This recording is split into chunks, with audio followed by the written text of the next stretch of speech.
Vume emyaka oli 30 biki oli mu 30s naye n'aba 20 mugenda kutuuka mu 30 ate nga mujja musinika ebinyombo am ya older then lwaki odde ebbali n'ovuma abalala who are older than you.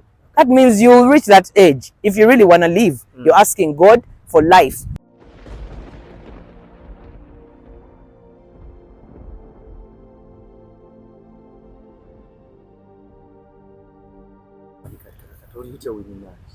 Uncut.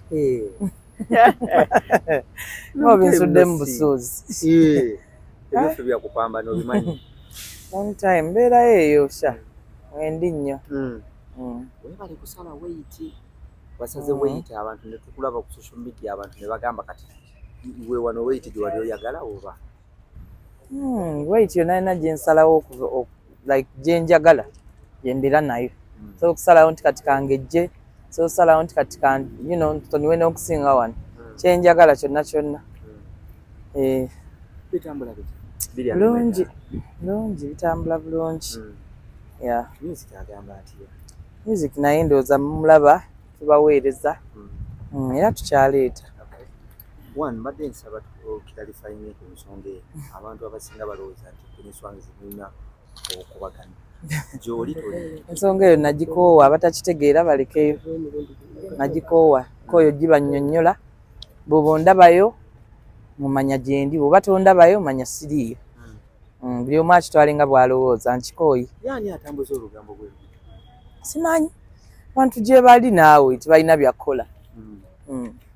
Kati owulira otya omuntu ng'avuddeyo n'atandika okwogerako ebigambo oba oli awo n'ebitali bituufu? Sikyabitwala seriously kuba namanya abantu bangi abatalina mirimu akeera kuteekako smartphone ye agoinga live n'ayogera kyalaba ekimuyisaawo ekimuleetera views so it doesn't move me anymore.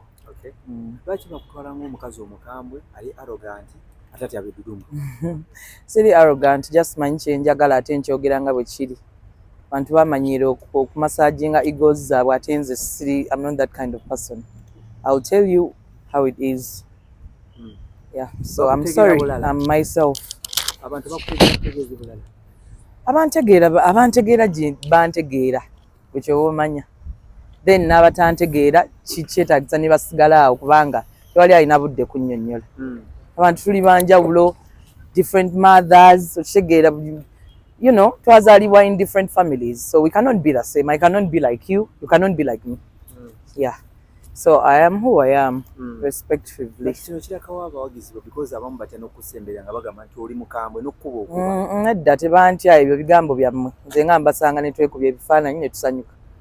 Ebyo bigambo byammwe just mwakinsibako mwagala kinteeke wansi naye tekijja. I love my fans, those who meet me, they know I love to see them, I hug them and we take videos kwegamba. Abamanyi ng'omulungi gye ndi ng'omulungi. Then waliwo abaagala okiraba nga ye ku linnya lya Nwagi ayagala kuteekako kibi. It's okay. Sigenda controllinga buli omu okitegeera. Abansanga they get the original Nwagi. Yeah. Then ate osobola okunsanga ne mu mood embi. Akitegeera kyo nakyo gye kiri. Tolowooza nti buli woonansanga ngenda kuba happy. Nange ndi muntu nga gwe n'ebinsumbwa ku mutwe.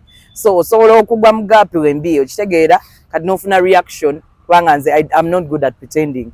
I will not pretend oyagala selfie bannaye nyangwe neetereze when I'm not okay. Okitegeera I will tell you not now, maybe another time. So abantu ekyo tebakikkiriza as Ugandans. That's natural. Oyina okupretending, oyina okubanga weefuula kyotali. I cannot do that. Yeah. Ekyo kye baŋŋamba nti ndi arrogant. I'm not arrogant. I'm just open-minded. Kinnuma naye sina kyakikolera kubanga kijja kubaawo paka. Kubanga Abannayuganda bwe bakukazaako ekintu kikubeerako paka. Yeah, but nze ndiwo okulwa mukisa gwa Katonda yagaba emikisa.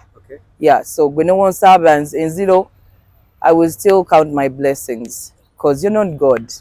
Fena tusobya, fena waliwo tukola mistakes, osanga nange waliwo wensobya to my fans. Tekitegeeza nti siri muntu, tekitegeeza nti ndi muntu mubi. Sometimes you get a reaction. Ngabozze, that's the reaction you'll get from me. If you're respectful, I will respect you. If you can't respect yourself, I'm sorry. Yeah. lwaki teweetaba mu nsonga z'abayimbi baatuwa copyright oba gavumenti yawa green light ku copyright tolina gy'okyogerako buli wabeerawo ekintu ky'omuyimbi ekikwata ku muyimbi osirika siri muntu wakweyogeza nnyo siri muntu yeepuutiwo nnyo mbeeraawo buli kimu mbeereko n'ensonga gye nkyogerako oluusi mbeera eyo ewange nga nina byenkwasaganya ng'omuzadde nga bino sibiriiko nnyo kitegeera nga ngenda ogenda ku social media yange nga nfa ku music wange ayimiridde atya nkoze ntya kikyenjizaako kitegeera ebirala nembirekera abantu abalala babikolamu kitegeera waliwo abantu abasingako powers zisina powers ezo zitaba mu kintu ate mbu nkibeereko banaye ekiganye tukize wano I'm not like that siri muntu wakusika muguwa era ntisanyukira nnyo wempulira nti kiyiseemu nange ndi wamu n'abayimbi teri atakisanyukira buli yali ayimbyeko atisanyukira okitegeera doesn't mean I'm not supporting the fact that wemba siri wano siri mu camera zino nkyogerako doesn't mean I'm not supporting abantu abamu tubeereeyo we are laid back naye nga tuwagira yeah niwayo oliva ddi ku lujja ne bakukuba embaga olujja navaayo dda first of all sisulwa waffe nepangisiza navaayo dda so simanyi kyemutegeeza nakuva ku lujja ate bw'oba oyogera ku bufumbo buli omu afumbirwa time ye ng'etuuse bw'oyagalira wonna tulaba ng'olinga akuliridde nti weetaaga obufumbo myaka ki gye bagamba okufumbirwako Winnie Nwagi oli myaka egibakwatako emyaka gyange just know I'm old enough and buli wengattako omwaka it's a blessing ekitegeera ate njagala n'okuyisaawo kino point eno muvuma nnyo abantu emyaka ne mubeera ku bayimbi olina emyaka gino so what okitegeera omuntu n'akubeerako emyaka gyo it's a blessing ate ayagala kukula olina okufa as simple as that. Why are you celebrating birthdays if you don't want to live, if you don't want to get old like me? Shegere myaka jani toyagala gituukako gwa nfuma obukulu. Shegere. It's a blessing whenever I add another year. It's a blessing. That's why people celebrate. You cut cake, you do all sorts of things to celebrate that otuse kweje emyaka. Waliwo abafiga nga bato. Shegere so lekerawo okuvuma abantu emyaka si kivumo.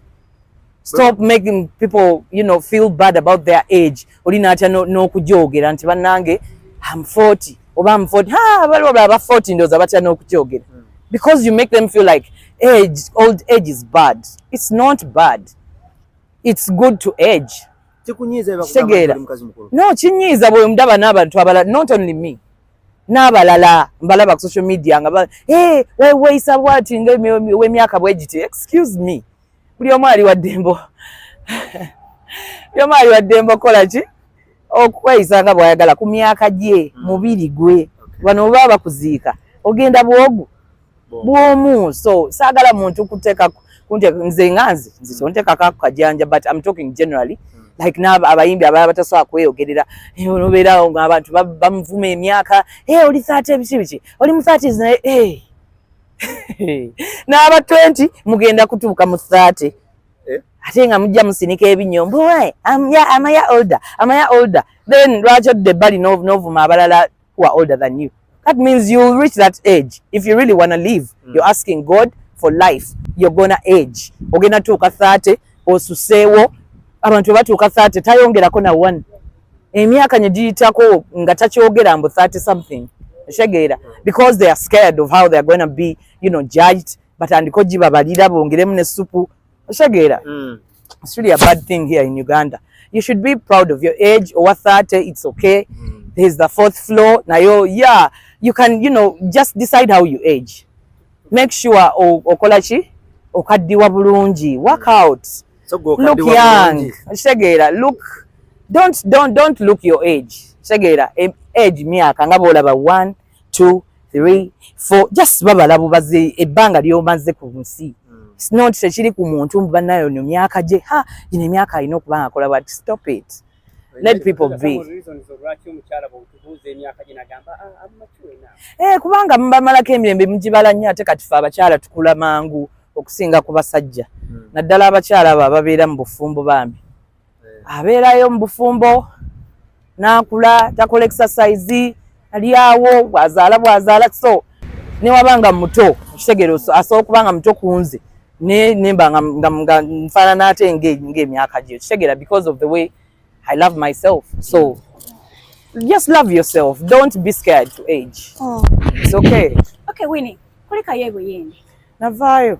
Bannaye omuntu yatunudde ku ngoye n'agamba Winnie asobola performingira mwezi engoye. Winnie alina kyasobola n'okukola mwezi engoye empanvu ezimukomerya ate n'amala n'asibako ne kino. Like it was like a surprise. Yeah, anti ogende bulyambwa olyambwa. So nali ngenze bw'abayindi. I had to dress like them. Ebyo bigambo byammwe ne kale. Naye nga wabadde ogenze kukolera ki mwezi engoye? Ate ngenze kuyimba ku wedding y'abayindi. Luyimba ki lwe basinga okuwira abayindi oba Winnie? Nze nayimbye kuba bampise ng'omuyimbi. So nange nenkola omulimu gwange nennyimba neŋŋamba ndowooza baasoose ne tebasobola kuyita nga tebazimanyi nnyimba ze. Kitegeera. So senakoze gwange ennyimba nga nasasuddwa. Kitegeera. And you know, nabo banyumiddwa. Omanyi omuntu kasita osobola n'okuzinira ku bintu nga tobitegeera. Hey, tuyizinira wano ku nnyimba z'aba Nigeria tetumanyi kibategeeza. So lwaki omuyindi tazinye kuzange? Winnie, ekibozibozi nno kiri kyakomyewo. Tetwasooka ne tukubuuzaako. Nalabye nga mwekuba obw'amaanyi. Ono mulalu yakava mu kisiibo. Ekibozibozi kyakomyewo eky'okuva mu Swanzi. Ne batugamba mwenna ate ekyo nakizeemu dda ono. Mugenda Lufaalo. Ekyo nakigambye dda ono. Nakikooye kye kibuuzo. Kati abasigadde mujje ku Swanzi mubuuze kubakola awo. Mba ng'owulira oyagala info. Jangu wegireteeka mu transport. Mulekerawo okubimbuuza. Kubanga nzizeemu emirundi gyonna ne mbakakasa nkyaliyo. Kitegeera akati atakitegeera ojja bujji ku Swanzi n'obeebuuliza. Winnie, omanyi mulimu ebintu ebimu era nga bw'ogambye nti biyitiŋŋana nnyo nti abantu bakritisayizinga nnyo ku luno oluyimba lwe wakola ne Shakira. Temwali mugundi ya Swanzi abiri. Wewe bitandikira. Kati anti era confuse the enemy and let them be confused. Kati webanga kyekyo kubasinziira, we are still confusing them. Yeah. Naye weebale kaluba mutima. Si kaluba bambi tokinteekako, si kaluba mutima. Mutima gwange guli so soft. Yeah. Tweyanziza nnyo. Kale bambi.